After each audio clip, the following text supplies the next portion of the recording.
This Ironman Live ramp-up show is brought to you by Ford. Drive one.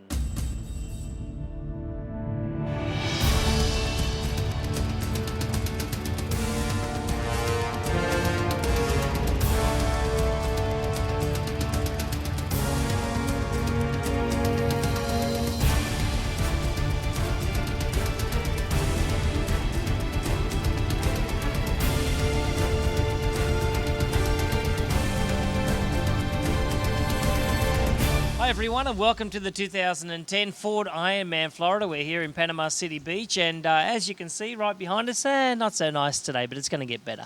Well, last time you saw us was on the shores of Kailua Kona, then in Hawaii with the Ironman 2010 Ford Ironman World Championship, where it was absolutely fantastic, but we're here this time in Panama City Beach. So the last couple of nights have been beautiful, beautiful sunsets, great days, but we're going to have a day or so of rain and then race day is going to be nice for us again. Lisa Bentley joining me again as well over here in Florida. Lisa, great to have you. Thanks, Greg. It's great to be here in Panama City Beach. I haven't been here for a few years, and it's really changed a lot. Lots of condos sprung up, beautiful little areas, Pier Park, a really great place to race. And when that sun comes out on Saturday morning, it is going to be fantastic for all of our athletes. And also joining us from Bend, Oregon is the smiley, blue-eyed Matt Lieto, effervescent, very, very good-looking young man. How's it going, mate? That's going pretty good. Always make me feel good to be here. Give me all the compliments. But, well, that's right. Yeah, I was expecting to get a little bit warmer coming from Bend to Florida, but it's been a little bit chilly this week. Hopefully we'll have some warm weather on Saturday. Yeah, it's going to be nice on Saturday anyway. Top temperatures probably about 68 degrees. All right, well, we talk about the pros at the top of the show normally, but today we're going to talk about Jim Oldfield. He's 58 years old from Grand Rapids, Michigan, attempting his third Ironman. Let's have a listen to what he had to say about this race. It's the lifestyle and the things that you have to do to get to this point. You know, they say when you get to the start line, you've already won, and it's really true in life. It truly is. For me to be here, it took me a long time. I had a heart attack and a bypass surgery in 2003. So this is the culmination of 7 years of training and living differently. I can prove to people that you can do this. So Jim Oldfield, is he going to make it? Well, you'll have to wait and see. You'll have to check it out all on IronmanLive.com right up until midnight race day. Okay, let's go over and talk about our pro women here this weekend. Lisa, we've got a great field. Who's looking good at this stage? Well, the way I see it, Greg, is we've got three women really vying for that top spot. We've got Kim Loeffler, who had a huge breakthrough in 2005. Inside Triathlon called her the breakthrough of the year with her top finish at Ironman Hawaii in 8th place, top American that year, 2nd place in Lake Placid. She's hovered on that podium, never had that breakthrough win, so we're looking for that this weekend. We've also got Tamara Kozolina in the race. She's coming here second 2 years in a row. She will be gunning for that top spot. We also have Erica Somar. Amazing year in 2008 with a win at Arizona, a 4th at Hawaii. She's had a rough go since then. This, again, could be that opportunity to be in the top spot.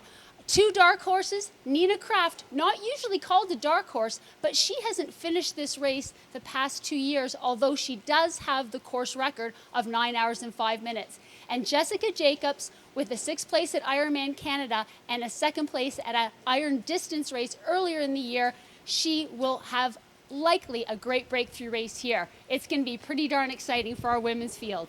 All right, thank you, Lisa. And don't forget that Nina Kraft did race Miami 70.3 last week, so it'll be interesting to see if she does get on the start line. Okay, Matt, who do you see as being our top guns for the men's race? Yeah, there's a good amount of guys out for the race this weekend. I think athletes coming for their Kona points ranking for next year. Try to get those points early and get that qualifying race under their belt. First off, we have Dirk Bachal, two-time top 10 finisher in Hawaii in as many tries. Not often you see a guy do well in Hawaii that early and that quickly.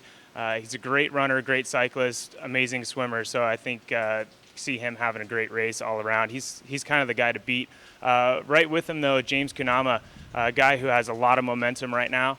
He's done really well this year. He's had a lot of second place finishes, but at the end of the year, he's had a win in an iron distance race and also a win at Austin 70.3 just a few weeks ago. So an athlete that's been trying to break through for years and finally has. Expect to see him do good things on Saturday, especially because he's got a 245 marathon underneath his belt.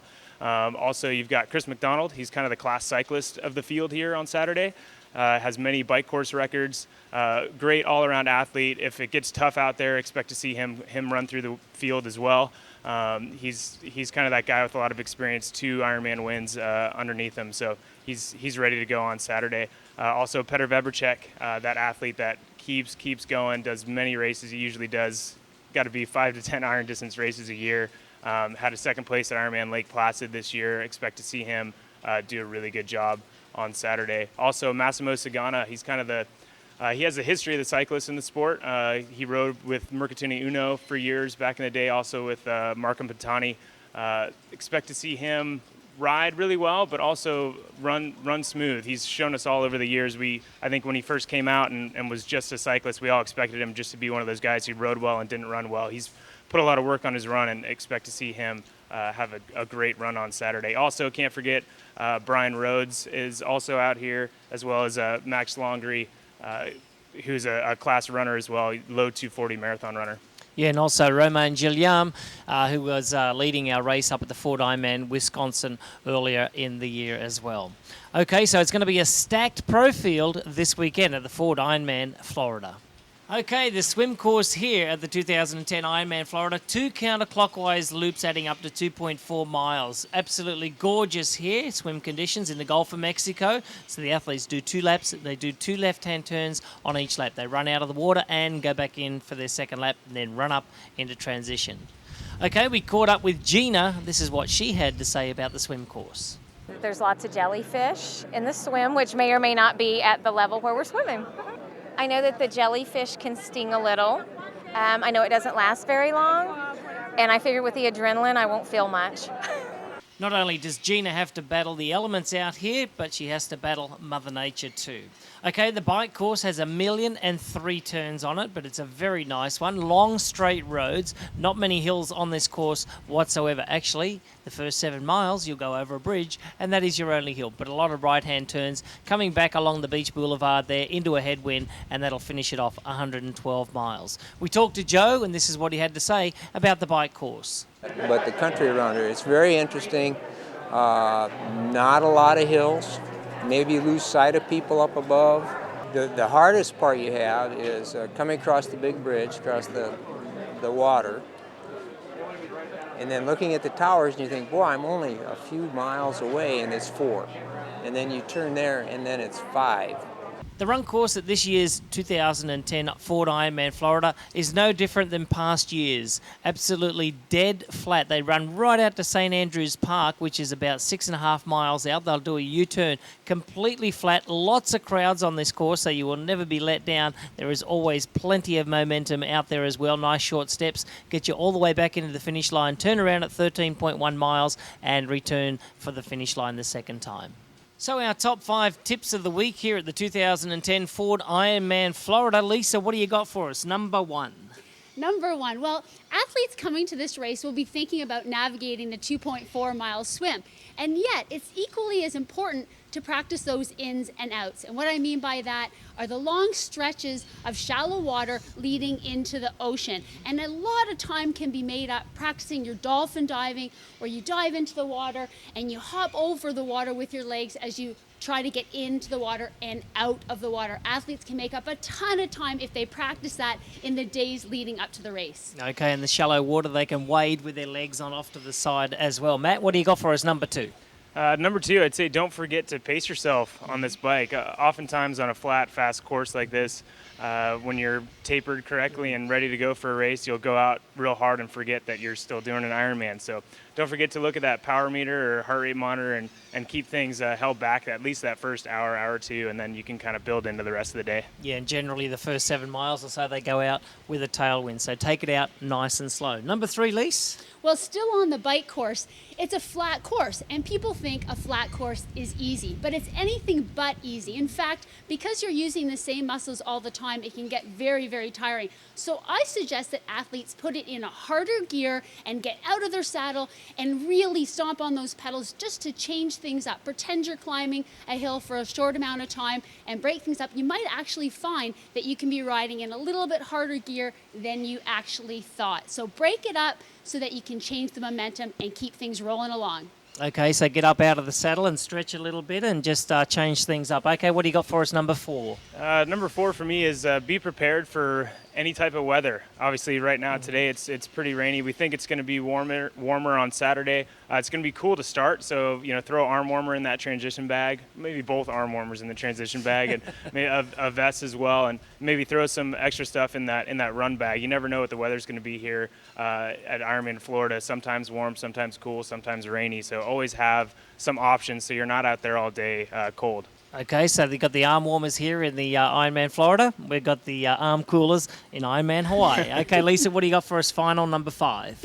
Well, out on that run course, it's a great run course. As you said, it's flat. But what I really like about it for our athletes is that it's anyone's run course. It goes through residential communities. It goes through St. Andrews State Park. And pretty much every athlete training for an Ironman is going to run on similar sort of terrain through their normal communities and maybe in and out of a park. So just put yourself on your home course and let your running take care of itself, and pretend you're just out for a Sunday long run and get to the finish line, and we're going to be there all the way till midnight. So, Lisa, you got a message for the age groupers, I believe. Well, yes, our message for the age groupers from Avon, the official fragrance, is when you get out there on the course, you get to mile 75, 80 on the bike, or mile 18 on the run, and things start to get tough. I mean, you've been out there a long time, the race is flat, you might be losing concentration. Remember why you're out there. Remember why you signed up for this event, and go back to all the hard work and the sacrifices that you and your family and supporters put into this day. Race every single moment as if it's distinct. Do the best that you can, and if you do that, you can't have any regrets, and then we're going to see you at the Waffle House on Sunday morning. That's your age group message from Avon. Lisa's age group message has been brought to you by Avon, the official fragrance of Ironman. The weather here at Panama City Beach may not be so good right now, with a little bit of rain overhead and a little bit of wind, but by the weekend it's supposed to be nice. And Matt, it's going to be warming up. The water temperature is in the mid-70s, so it's looking pretty good. Yeah, it'll be a warm swim out there for them. Hopefully the rest of the day warms up. I'm freezing here today, so for the athletes, for their sake, hopefully it's a warmer day out there on Saturday. You need to go and eat a couple of hamburgers. And Lisa, it's going to be a little windy, but top temperatures is supposed to be in between about 65 and 68, which should be absolutely perfect for the athletes. It should be really nice. I mean, you come to Florida and you think it's characteristically quite warm, but you have to be ready for all conditions. That's why it's Ironman. It's Mother Nature out here against the athlete, so you just got to dress for it, and that should be quite easy with today's arm warmers and all those different things that you can use. So don't forget to join us tomorrow morning, everyone, on Ironman.com or IronmanLive.com at 6:30 a.m. Central Time, or also 7:30 Eastern Time. For Lisa Bentley and Matt Lieto, I am Greg Welch saying so long. This has been the Ramp Up Show, brought to you by Ironman Live, bringing the Ironman experience to you. We'll see you later, everyone.